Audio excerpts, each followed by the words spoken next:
Good afternoon and hello. How is everyone today? Welcome to our final speaking opportunity with Hero Women Rising as we close out International Women's Month. As you all know, we've had four amazing speakers over the course of March. We had our founder, Nema Namadamu. We had three of our emerging young leaders. And today we have with us a Congolese American young woman who is making what some would say would be major moves here in the area of women and girls and transitional justice. Nathalie's early experience contained with her legal training and faith shaped a lifelong commitment to justice and human dignity. Nathalie is a litigation attorney who's represented survivors of physical and sexual violence in family law contexts. And Nathalie also serves as an international human rights consultant. Her previous work includes advocacy with an international nonprofit that is focused on justice in the DRC. She currently serves on the board of an international organization that plants schools in war zones, where she also provides risk management consulting. She holds a degree in law where she specializes in transitional justice, and all of this is driven by a passion to help implement reconciliation frameworks in countries that are experiencing conflict. She earned a Bachelor of Arts degree in government and a Bachelor of Science degree in corporate communications.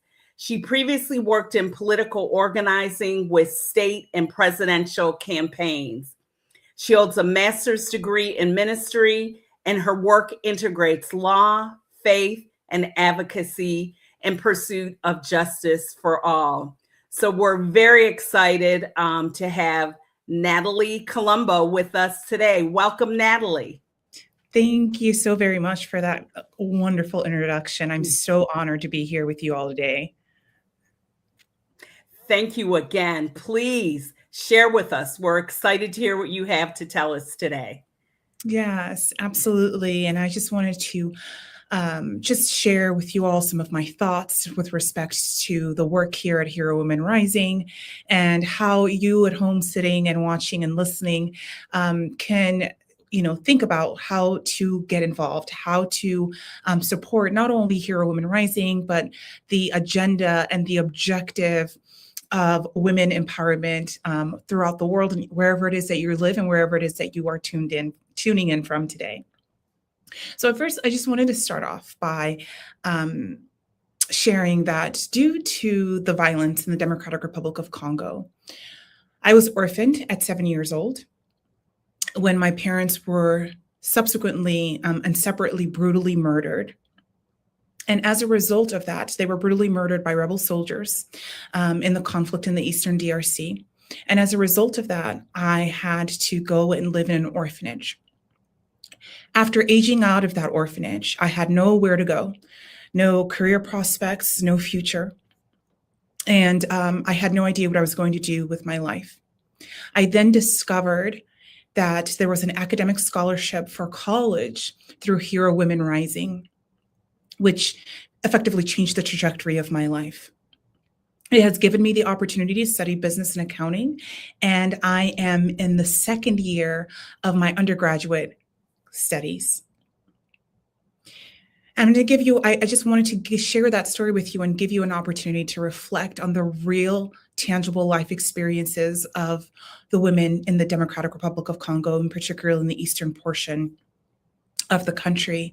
But also, I want to share with you that that story is not mine. That story is a story of one of the testimonies from the women who have been impacted by Hero Women Rising.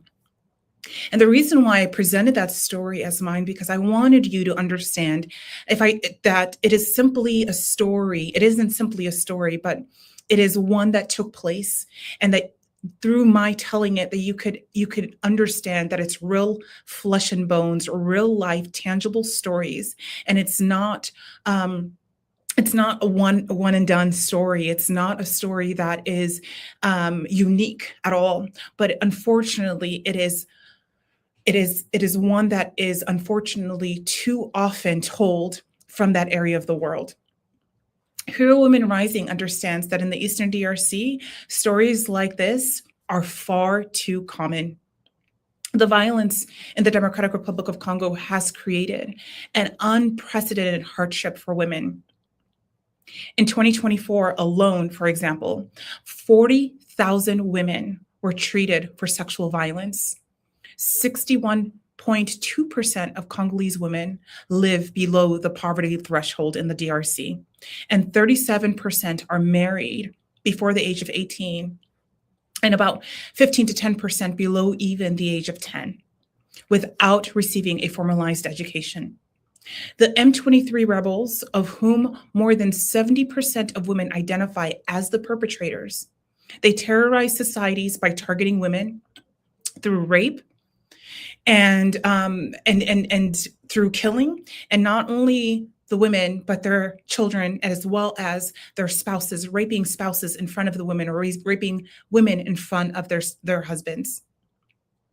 Part of this terror that is promulgated by the rebels, by the M23 rebels, is rooted in this idea that you can demoralize and oppress and completely destroy a society when you demoralize women. And there is some element to this that's true. Women are a foundational element and aspect of the health and the progression of a society. That is absolutely true. But the concept and this idea that they will destroy Congo, or that they will destroy the societies and the communities of the Congo by destroying and terrorizing and raping women and demoralizing them, and therefore the society, we say not on Hero Women Rising's watch. And it should not be, and it will not be on your watch either, and it will not be on my watch, not on any of our watch. Hero Women Rising works to improve women and girls living in these sort of dire situations, through education and through economic self-empowerment. When we think about what Hero Women Rising is doing, and how we can be a part of that, and how we can partner with Hero Women Rising, I just want to encourage you all in the power of awareness. We just celebrated Women's Month in the month of March, and I don't know if some of you are cognizant of the way that Women's Month even came to be. It came from a group of educators in California during about 1978, when this group of educators noticed that there was insufficient narratives of women in textbooks in educational spaces, and all the contributions that women had given to society and to the United States were oftentimes extracted or not placed there altogether. And so as a result, they organized themselves to educate the city, to educate the state, and not only this disparity, but also in understanding what the contributions of women had been. And in so doing, it gained traction. And today, the whole world recognizes and celebrates Women's Month in conjunction with International Women's Day. The power of education, the power of awareness, the power of what happens when we tell each other stories, just as I did with the testimonial that I shared at the beginning of this conversation. Awareness is imperative. It matters greatly, and that is my invitation to you all today, and that is my objective to you all today, is to make you aware and cognizant of what's happening in the Eastern Democratic Republic of Congo, but also to make you, to encourage you and to invite you to help and to participate in the spreading of this awareness. You know, in his letter from a Birmingham jail, Martin Luther King wrote a letter responding to some critics who had written him. And since he had all the time in the world sitting in that jail, he penned a letter to his critics. And one of the the critics that he received was from moderate supporters, even, who chastised him and said, listen, this nonviolent protests, these movements that you are advancing, they're creating quite a tension and quite a chaos. And shouldn't you consider other methodologies? Can't you just wait? Because over time, you will see that the situation of Black Americans in the South will begin to improve. And to that, MLK responds, and he says, it's important to recognize that time itself is neutral. There is nothing in the very flow of time that requires progress to occur. There is nothing in the flow of time that inevitably cures all ills, he says. Time itself is neutral, and it can be used either constructively or destructively. Progress comes through the labor and the efforts of men working together to be co-laborers with God through the passage of time so that there can, in fact, be progress. It is not neutral. And so as we contend for this progress, as we recognize the lack of neutrality in the passage of time, I encourage us all to entertain this possibility that there is something that you can do. And I know that there tends to be this perspective that what I can do, you don't know what it is that you can do. However, awareness is powerful. Simply awareness. Awareness requires allyship. We often are paralyzed by believing that little lie that there is nothing that we can do, that there is nothing, that the situation is too grand, the situation is too complex for little old me to partake, little old me to make any change. But I present to you instead that awareness is power, simply awareness. When you are aware, you are helping amplify voices. When you amplify those voices, you create change. And so awareness is, in fact, amplification. That's it. And now you can certainly do more than that, but I just wanted to start off at the level of awareness that is something seemingly doable for all of us. Commit to sharing a story like the one in which I shared earlier today. For example, just to give you something tangible that you can hold on to, I'd like to invite you to even commit to sharing just one story of the violence that a woman endures in the Democratic Republic of Congo, one story of the effects of the violence in the Democratic Republic of Congo, one story of what in fact is transpiring in the Eastern DRC. And how to do that? Well, if you have social media, I encourage you to just share it in your stories, repost, or you don't even have to do research on your own. Just come to Hero Women Rising's page, find a story, and then reshare. And that's the one thing that you can do a month.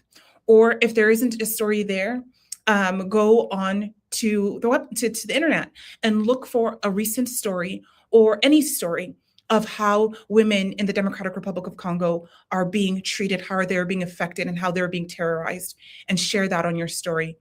And it doesn't have to involve a comment. It doesn't have to include a perspective. Just reshare. And you might say, well, what if I only have 2 people who follow me on my social media platforms? I say, share it anyway, and share it with those 2 people. That is powerful. There has never been I shouldn't say never, but there is power in just the operation of one person sharing a narrative, sharing it to one person, to another person. And if you can imagine what the world would be like and what we would be able to accomplish if we all committed to just sharing one story, and those with whom we share those stories committed as well to sharing the stories, it would be exponential growth of the awareness of what is taking place in the Eastern DRC. Also, I want to share with you that when you share these stories and when you amplify these narratives and when you amplify the situation on the ground, you not only help with amplifying the stories, but you also attain and acquire knowledge for yourself. And you may say, well, what good is my knowledge? Even if you acquire the knowledge and you just hold it, you just keep it for yourself, they will never be able to convince you that it was a lie. They will never be able to convince you of a different narrative from the one that you have been educating yourself on. They will never be able to convince you of an alternative narrative, that what the women are enduring, that they enjoyed it, that they enjoyed that their own oppression. They will never be able to convince you that they didn't fight back, because you know that Hero Women Rising exists. You know the stories, like the one I shared earlier, of the women fighting by getting an education, even in the midst of unfathomable tragedy. They won't be able to effectuate the final stage of oppression, which is rewriting the narrative and the history of that oppression, that it was somehow enjoyable, that it was somehow good. There is so much power in you just holding the knowledge. We prefer that you amplify it by making others aware through the partnership of allyship. We want to encourage you that these stories don't get told. This narrative doesn't expand unless there is allyship. And we invite you to an allyship of amplification, to an allyship of awareness, and to an allyship of knowledge. It is immensely powerful. Imagine if that was coupled with a commitment to share just one story. You would rewrite the trajectory of this entire conflict. We together, we would rewrite the trajectory of this entire conflict. And I also want to bring back Martin Luther King Jr. again in the letter from a Birmingham jail. In it, he's responding to the critics again, because they say to him, you are from Georgia. You are from Atlanta. Why are you here in Alabama when the conflict is not there? It's not from where it's not. It's not taking place in Georgia. It's not taking place in Atlanta. Why are you here in Alabama? You are causing conflict and you are causing chaos. Go back to where you came from.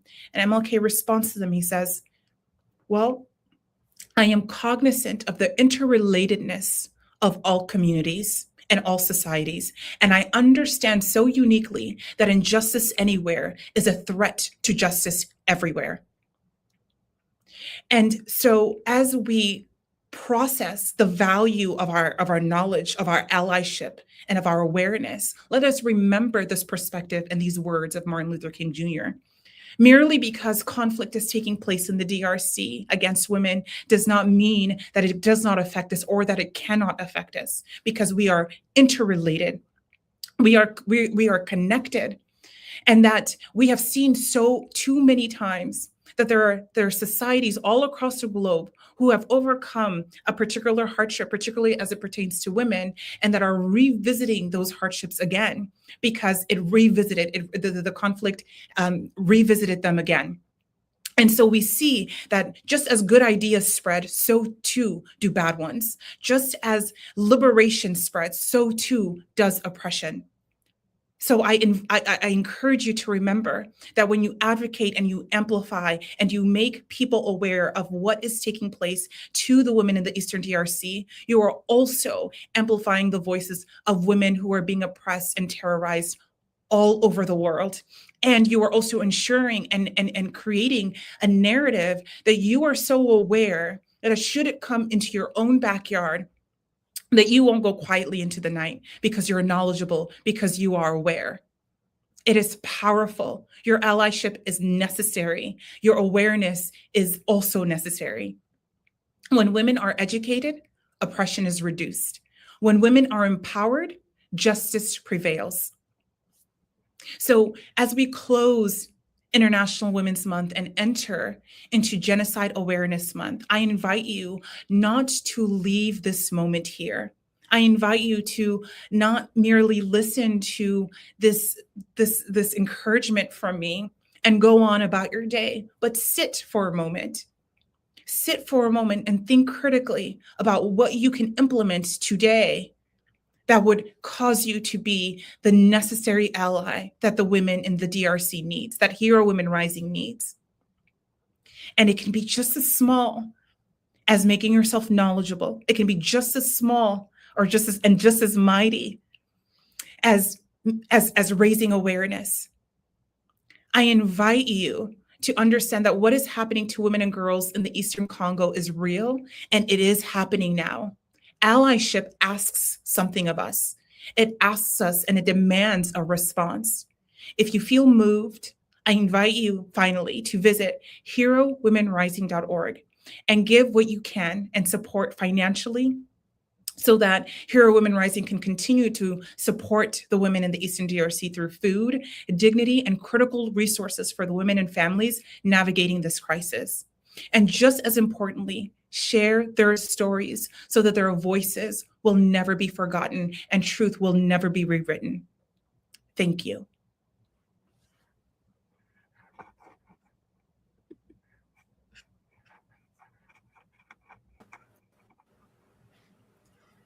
Nathalie, thank you so much for that incredible discussion on allyship. I mean, it has given me a completely different perspective on awareness and advocacy.